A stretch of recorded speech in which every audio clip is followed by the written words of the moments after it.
everybody, and welcome to Carson, California at the StubHub Center for the 2015 Reebok CrossFit Games. The final day of competition for the Masters and Teenage Division has come to a close. We have crowned the champions after 7 grueling events.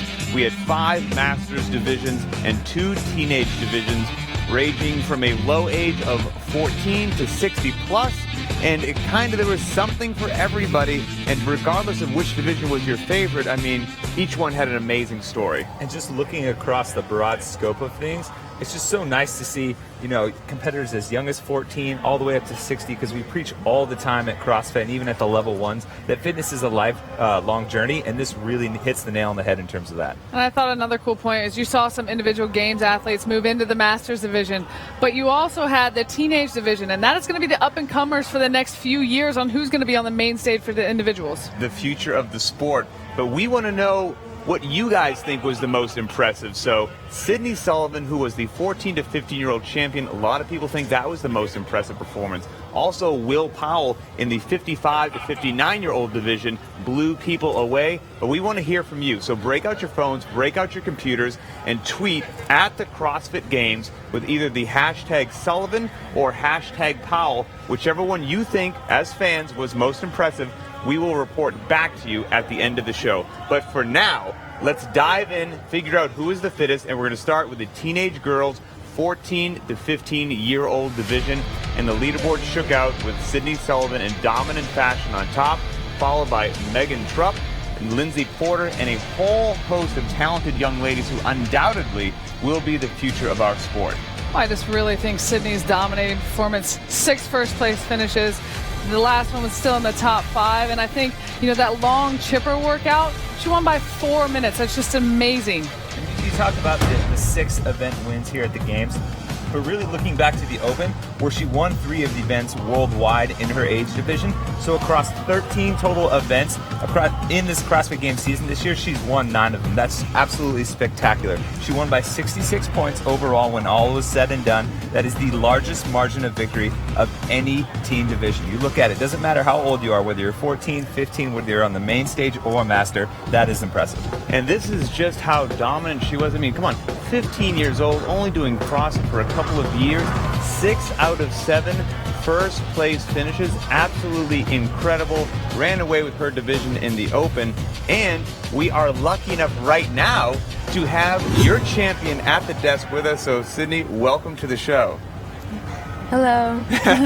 And congratulations, of course, on your victory. How's it feel to be a champion? It feels awesome. It's so exciting. And everybody wants to know, I mean, you were so dominant. What was your athletic background? What did you do before this? I did cross country last year, and I took a break from it because it kind of interfered with CrossFit, and I just like CrossFit more. So. But you obviously developed some incredible lungs. So, what's your favorite part about CrossFit? Why do you like it so much? I love the competitiveness and the community of CrossFit. Solid answers. And now, what about the games specifically here where you were throwing down? What did you enjoy the most? I enjoyed the long chipper the most. That was my favorite, and just being out there with everyone.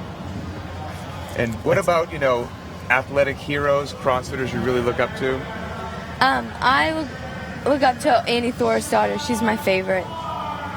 That's cool. What was it like, getting to hang out with your fellow competitors? Was it nice meeting all the girls out here to compete? Yes, they were all so nice and supportive, and that we developed a really good friendship with each other. So that's awesome. Well, Sydney, thank you so much for being on the show. I've got no doubt we're going to see a lot more from you in the teen division, and then once you get into the adults, they better watch out. We got to be staying on our sights. Thank you. Best of luck to you. Thank you. Sydney was clearly tops for the women, but the 14 to 50-year-old teenage boys leaderboard, or I should say young men, looks like this. Angelo DiCiccio in first place, Luke Pearson in second, Vincent Ramirez round out your top 3, but the story of the day was DiCiccio. Yeah, and I think, we heard Sydney earlier talk that she looks up to Annie Thorisdottir. Well, Angelo gets to train with Rich Froning. He's from CrossFit Mayhem, and you can't have a better mentor than Rich Froning. Not only just doing the workouts, but actually getting to see what it takes to be a champion. Absolutely, and he took a page out of Froning's book with his 4 event victories, because we know Froning in each one of his championship years won at least 3 events. So Angelo kind of one-upped him there with 4. But really what I was impressed by is he came into that last event, Amanda. He had already cinched the deal. The title was his, but he went unbroken on Amanda regardless, kind of showed that killer instinct that we've seen from Rich, and that was super impressive from a guy at his age. And where he comes from, CrossFit Mayhem, it's no doubt that he's as successful as he is. There is a history of athletes from that affiliate doing incredible. Rich Froning, obviously your 4-time champion. James Hobart, who was on the team this year, he's been to the game 7 times. And now the Chicho. My favorite part when I spoke to Rich a little while ago, he said, hey, no pressure, Angelo, but just so every male that's come from my gym to compete as an individual has been the champ, so go ahead and carry that reign. And that's exactly what happened. So he actually did what he needed to do. Now let's switch gears to the 16 to 17-year-old girls' final leaderboard, where Isabella Vallejo was your champion, Ashley Walmsley in second, and Allison Weiss rounding out the top 3. But once again, everyone was chasing Vallejo. Yeah, I think she's from Australia, so if you're going to make the long trip, I think that's really cool for a teenager to come over here, compete in this competition. Why not come over here and win it? Yeah, absolutely, and she did so by winning 3 events along the way.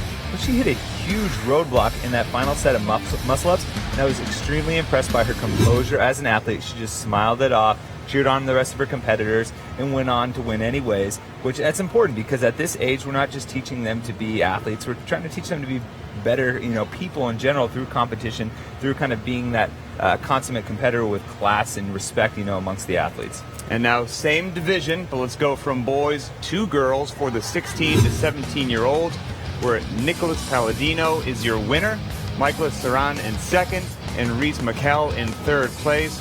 But Nicholas Palladino had a bullseye on him. Well, I think Palladino had a great performance. He came in, he's got a 315-pound clean and jerk. He's got a 250-pound snatch. So I think everyone knew he was strong, but came out, had 4 first-place finishes. Just a great week for him. Yeah, and you look at some of those finishes along the way, what he did to accomplish that. He had a 246-pound thruster, which last time we saw a thruster in competition amongst some of the games athletes, he beat out Rob Forte, Spencer Hendel, Uranker, Dan Kaminsky, who all thrustered less than him in competition. Then he goes and does a 532 Amanda when he already had the title clinched as well. That beats Jason Kalipa, Spencer Hendel, and Tommy Hackenbrook, to name a few. So this kid at his age is already throwing down times that just a few short years ago guys were watching on the main stage were having. And he's from Jersey, so our producer, who's in our ear all the time, Charlie Doobie, made sure we got him into the rundown because, he's a fellow Jersey boy, has some love for him. I just don't understand. I mean, no disrespect to these, young men and women to call them kids, but how are these kids so strong? It blows my mind. We've compiled some of the best numbers out there to just show you how impressive these rookie teens are. I mean, we're talking about, 247-pound thrusters, people winning the majority of events with first-place finishes, which we don't even see from the champs of, Thorsdottir, Froning, and so on and so forth. Ashley with a 175-pound thruster. I mean, my mind is absolutely blown. 100%, no doubt about it, future of the sport. And now let's transition from the youngins to the other end of the spectrum and get into the Masters. 40 to 44-year-old division for the men. Your leaderboard, Sean Ramirez does it again. Travis Page in second place and Jeffrey Pregin in third. Well, I think Sean Ramirez, he's the returning champ in this age division. He didn't start out the weekend well. He came in first event, a 12th place finish, but ended up winning 4 of the next 6 to end up the weekend.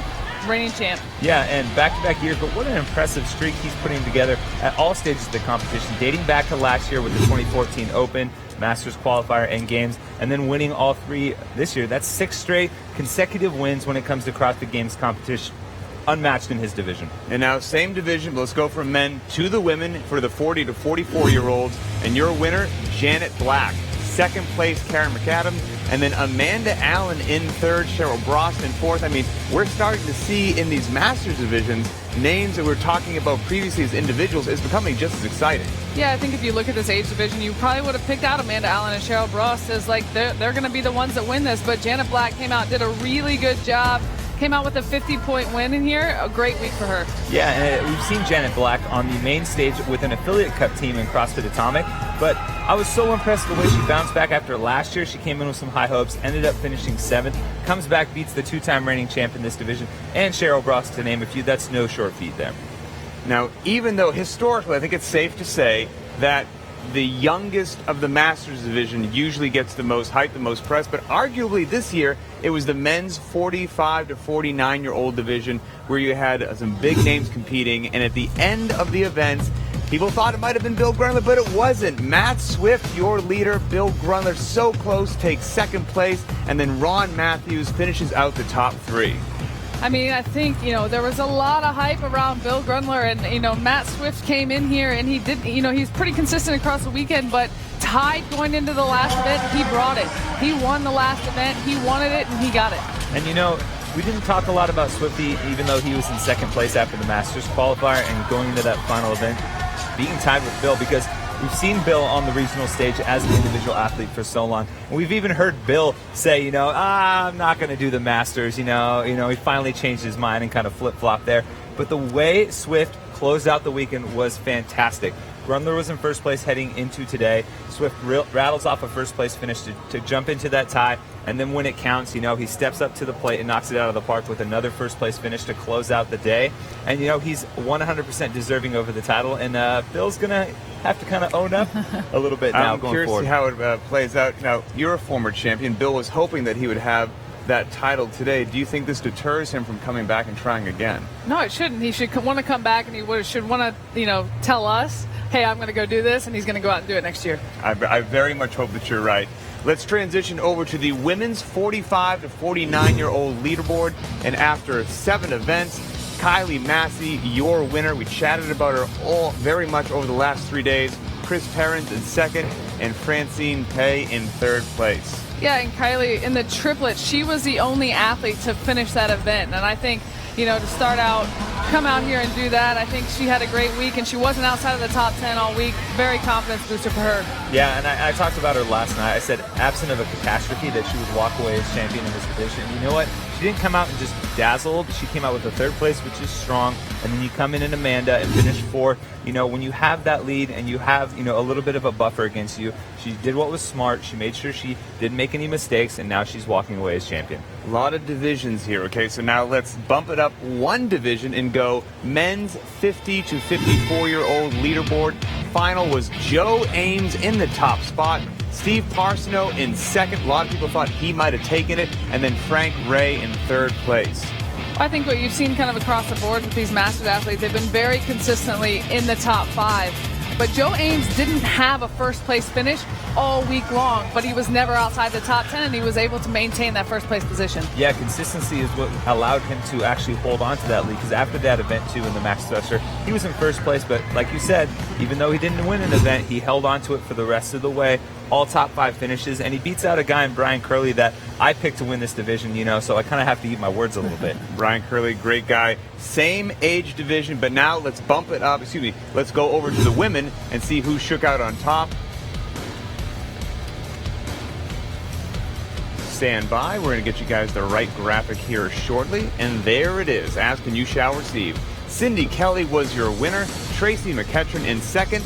In Lindsay Miskinchin? Oh, no, I'm sorry, Laurie. I should have practiced that beforehand. You are the third fittest woman in the 50 to 54. Michiznik, I'm sorry, Michiznik. I do want to give out a shout out to Shelly Eddington. She finished Amanda, with 50 to 54-year division to finish it as RX. I mean, that is just crazy. Yeah, and then you look at the top with the champion, Cindy Kelly.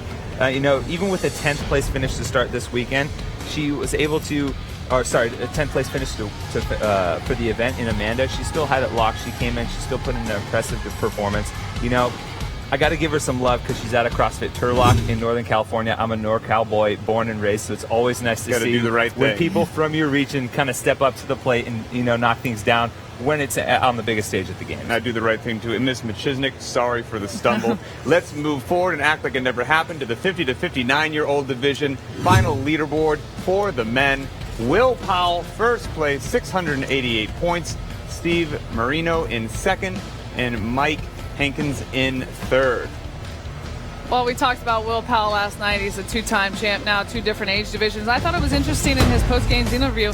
He said this year he actually lowered the weight in his workouts to be able to move at a faster pace because he knew that the weights in this age division were going to be less than what he was used to last year. And which is crazy, but it paid off in spades because you look at him, 5 event wins. The other 2 ones were second-place finishes, so just about as good as you can get. He had 688 points out of a possible 700. That's the most point total out of any division, Masters or even the teen division. We talk about how dominant Sydney was. Well, Will ended up with actually more points than her, but he won by over 100 points, so most dominant performance this weekend. And the guy is absolutely yoked. It is ridiculous. Same division, let's switch over to the women's side of the house for the final leaderboard. Susan Clark in first place, Lynn Knappman in second, and Michelle Barnes takes spot number 3. You know, Susan Clark, very similar to Grenler and Swift, came in to the last event just 2 points ahead of Lynn Knappman. You know what? She beats out Knappman and eventually gets to walk away as champion. She seals the deal in the finale. What more could you ask for? Well, you can't ask anything. I think at any age, if you go out there and you have a race to win the medal and you won it, you got to go out and get it. And now, as we speak, the Masters Awards ceremony is about to happen right here in Carson, California. And we're going to take you there live to see who is crowned the fittest. All right, so these guys went through 7 events over the course of 3 days.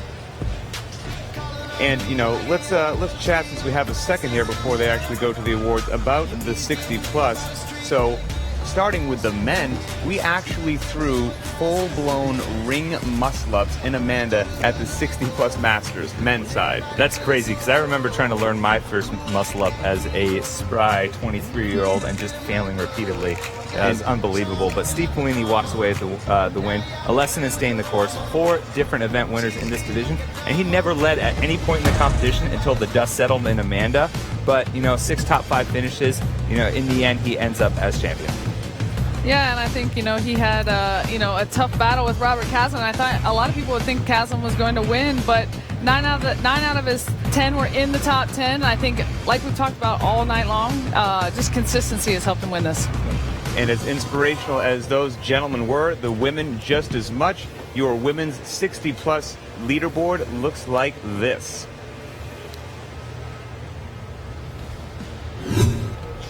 In first place, Rosalie Glenn. Second place, Bernadette Elliott, and Mary Schwing in third. Yeah, it's impressive what Rosalie Glenn did, because she beat out some athletes like Mary Schwing who've been at the top in this division before. She got off to a shaky start with 11. All right, we are going to the ceremony live to see everyone get their crown earned Fittest on Earth. Come out here, what a great day. But before we get to the awards, I want to give a